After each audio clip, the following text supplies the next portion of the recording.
হাওর, যা কিশোরগঞ্জে অবস্থিত। একটি হাওরের যে কত বিশালতা, এ হাওর ভ্রমণ না করলে হয়তো বুঝতে পারতাম না আমরা। বর্ষাকালে এর প্রচণ্ড ঢেউ থাকে আর চারিদিক থেকে শুধুই পানি, কিন্তু শুকনো মৌসুমে থাকে পুরোই ফসলের মাঠ আর বালুচর।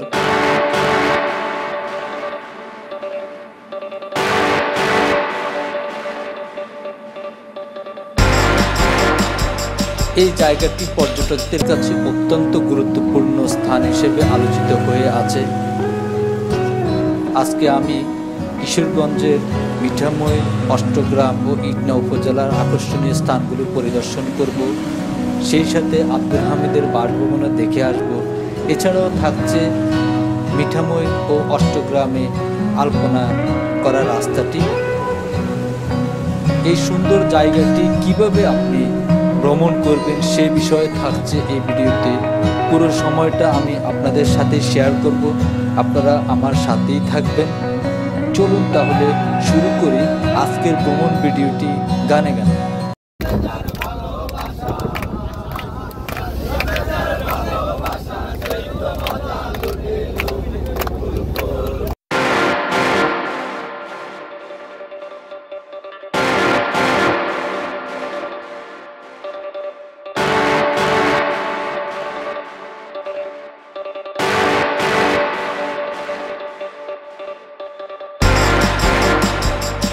কিশোরগঞ্জে আসতে হলে আপনাকে ঢাকা সায়দাবাদ বাস টার্মিনাল থেকে যাতায়াত অথবা অনন্যা সুপারে আসতে হবে। এছাড়াও আপনি চাইলে কমলাপুর রেল স্টেশন থেকে কিশোরগঞ্জগামী ট্রেনগুলোতেও আসতে পারেন। আমরা অনন্যা সুপারে করে কিশোরগঞ্জের উদ্দেশ্যে রওনা দিলাম। কিশোরগঞ্জের আগে কটিয়াদীতে নেমে গেলাম আমরা। এখান থেকে একটি সিএনজি ভাড়া করলাম নিকলি হাওর লঞ্চ টার্মিনাল পর্যন্ত। এখান থেকে আমাদের ভাড়া নিয়েছে রিজার্ভ 350 টাকা নিকলি হাওর পর্যন্ত। তো আমরা 4 জন আজকে ভ্রমণে বের হয়েছি। নিকলি হাওরের দিকে যেতে যেতে সোনালি আঁশ পাটের দেখা মিলল। অনেক দিন পর পাটকে আমরা দেখলাম। এটা অনেকটা বিলুপ্তির পথে প্রায় ম্যাক্সিমাম জায়গায়, কিন্তু কিছু কিছু এলাকাতে দেখা যায়। তো আমরা যখন সামনের দিকে এগিয়ে যাচ্ছি, নিকলি হাওরের রাস্তার পাশে শুধু কাঁঠালের বাগান আর কাঁঠালের বাগান, প্রত্যেকটা গাছে শুধু কাঁঠাল ধরে আছে। দেখতে দেখতে আমরা নিকলি হাওরের ঠিক কাছাকাছি চলে আসছি। তো নিকলি হাওরের পাশ দিয়ে বয়ে যাওয়া রাস্তাটি দিয়ে আমরা এগোচ্ছি নিকলি হাওরের যে লঞ্চ টার্মিনাল সেখানে। আপনাদেরকে একটা জিনিস বলে রাখতে চাই, সেটা হচ্ছে ঢাকা থেকে কিশোরগঞ্জ কটিয়াদী আসতে আমাদের সময় লেগেছে 3 ঘন্টা 3.5 ঘন্টার মতো। আর কটিয়াদী থেকে আমাদের কিশোরগঞ্জ লঞ্চ টার্মিনাল পর্যন্ত আসতে সময় লেগেছে 1.5 ঘন্টার মতো। প্রায় 4.5 ঘন্টা পরে আমরা নিকলি হাওরের যে লঞ্চ টার্মিনাল সেটার কাছে চলে আসছি এখন। তো চলুন তাহলে সামনের দিকে এগিয়ে যাই।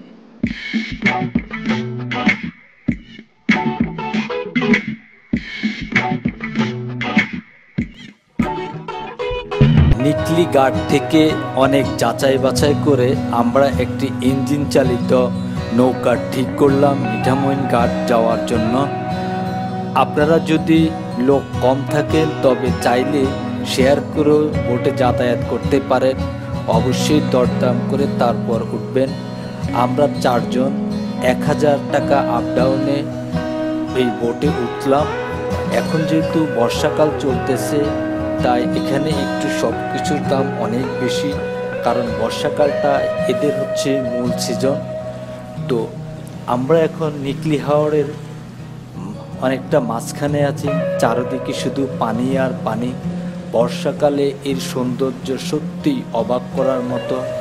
আপনি যদি না ভ্রমণ করেন তবে কখনোই এর সৌন্দর্য উপলব্ধি করতে পারবেন না, যে একটি হাওরের সৌন্দর্য এত বেশি। তো যারা বোটে উঠবেন অবশ্যই লাইফ জ্যাকেটটি সংগ্রহ করবেন, সম্ভব হলে সাথেই রাখবেন, কারণ কখন কি ঘটবে তা তো কেউ বলতে পারে না। তো চলুন তাহলে সামনের দিকে এগিয়ে যাই।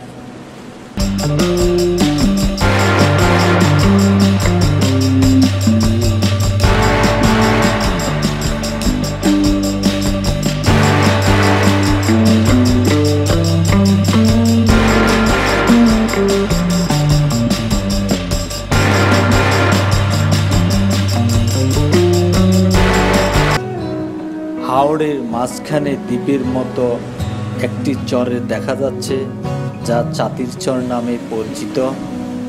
আপনারা যদি চান বা সংখ্যায় যদি কম থাকে, তবে এখানে এসে নেমে গোসলও করতে পারেন। সেটা অবশ্যই ওঠার আগে বোট মালিকের সাথে কথা বলবেন। আর এই হাওরে আপনি চাইলে মিঠামইন যাওয়ার জন্য স্পিড বোটও ভাড়া করতে পারেন, কারণ স্পিড বোটের সময় অনেক কম লাগে। তো আমরা আস্তে আস্তে মিঠামইনের খুব কাছাকাছি চলে যাচ্ছি আর হাওরের সৌন্দর্যটা দেখতেছি, সেই সাথে আমাদের লঞ্চ ভ্রমণটা অনেকটা হয়ে যাচ্ছে। চলুন তাহলে সামনের দিকে এগিয়ে যাই।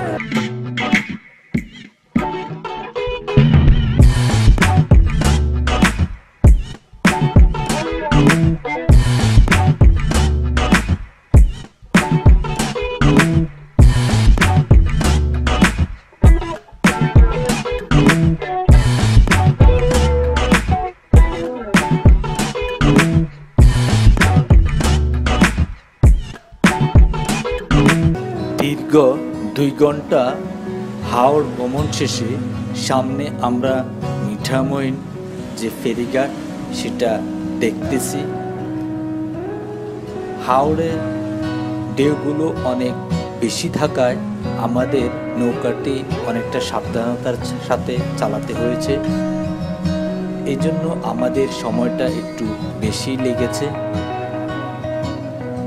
সামনে যে ঘাটটি আছে আমরা এখানে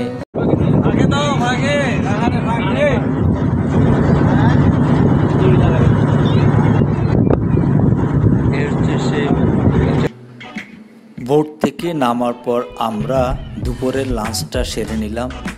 এখানে অনেকগুলো হোটেল আছে, আপনি চাইলে মিঠামইন বাজারে গিয়েও লাঞ্চ করতে পারেন। লাঞ্চ করার পরে আমরা সোজা চলে আসলাম মহামান্য রাষ্ট্রপতি আব্দুল হামিদের বাসভবন দেখার জন্য। এখানে কামালপুর গ্রামে আব্দুল হামিদের শৈশব কিশোরকাল কেটেছে। এই হাওড় অঞ্চলে বসবাস করে আব্দুল হামিদ বাংলাদেশের সর্বোচ্চ পর্যায়ে পৌঁছেছে একমাত্র তার প্রচেষ্টার মাধ্যমে। এখানে তার থাকার জন্য নতুন করে একটি বিল্ডিং তৈরি করা হয়েছে, যা আব্দুল হামিদ টাস্ক নামে পরিচিত। আব্দুল হামিদ কিশোরগঞ্জে অত্যন্ত পরিচিত একজন ব্যক্তি, যা বলার কোনো উপায় নেই, তা আপনারা সবাই জানেন। চলুন তাহলে আমরা অন্য দিকগুলো ঘুরে আসি।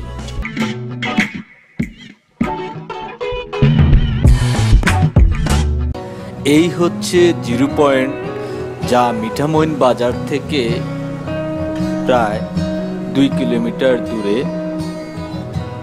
এখান থেকে 3টি রাস্তা অষ্টগ্রাম, মিঠামইন এবং ইকনা উপজেলার দিকে বয়ে গেছে। রাস্তাগুলোর কারণে 3 উপজেলার সাথে যোগাযোগ ব্যবস্থা খুবই সুন্দরভাবে চালু হয়েছে, যা কেউ ভাবেনি আগে কখনোই।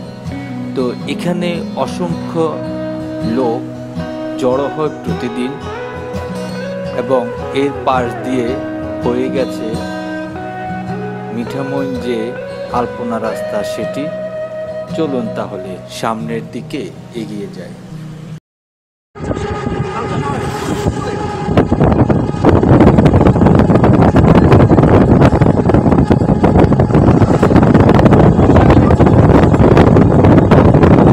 আপনারা জানেন, আলপনা করার রাস্তাটি ইতিমধ্যে অনেক প্রশংসা অর্জন করেছে এবং হাওরের যে সৌন্দর্য সেটা অনেকখানি বৃদ্ধি করেছে এই আলপনা রাস্তাটি। তো এখানে অনেক পর্যটক ঘুরতে আসে। এখন বর্ষা মৌসুম চলতেছে, চারদিকে শুধু পানি আর পানি, মাঝখানে সাপের মতো বেশি বেড়াচ্ছে এই হাওরের রাস্তাগুলো। চারদিকে পানি থাকায় হাওরের রাস্তাগুলোর সৌন্দর্য সত্যি অবাক করার মতো।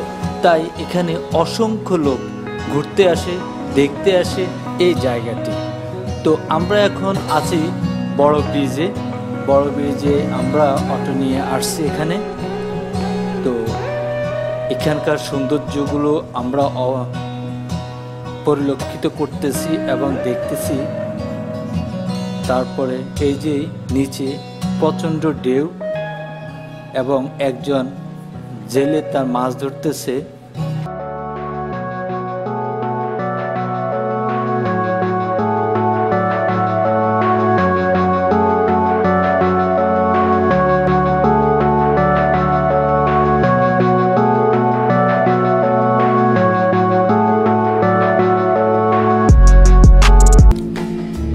কিশোরগঞ্জে ভ্রমণে এসে আমরা খুবই আনন্দিত, কারণ আমরা এই একদিনের মধ্যে খুব অল্প সময়ে পুরো জনপ্রিয় জায়গাগুলো আমরা ঘুরে দেখেছি। তো আপনারা চাইলে ঢাকার আশেপাশে যদি থাকেন তাহলে একদিনের জন্য হলো এখানে ঘুরে যেতে পারেন। এখানকার প্রাকৃতিক সৌন্দর্য সত্যি অন্যরকম। আপনি চাইলে এখানে এসে থাকতেও পারেন। এখানে থাকার অনেক হোটেল এবং রিসোর্ট আছে। এখানকার খাবারের মানগুলোও অনেক ভালো। তো আমরা সত্যি আজকে অনেকটা মুগ্ধতার সাথে বলতেছি, আজকে আমাদের এই ভ্রমণ সার্থক হয়েছে এবং সাফল্যতা অর্জন করেছে বলে আমরা মনে করি। তো আমরা যখন ট্রলার থেকে নামি তখন আমরা 5টা বাজে এখানে আসার কথা। তো আমাদের সময় প্রায় শেষ, আমাদেরকে এখন যেতে হবে, কারণ একটু পরেই আমাদের ট্রলারটি ছেড়ে দেবে। তো আপনারা ভালো থাকবেন। পরবর্তীতে নতুন আরও কিছু ভিডিও নিয়ে আপনাদের সামনে হাজির হব। আল্লাহ হাফেজ।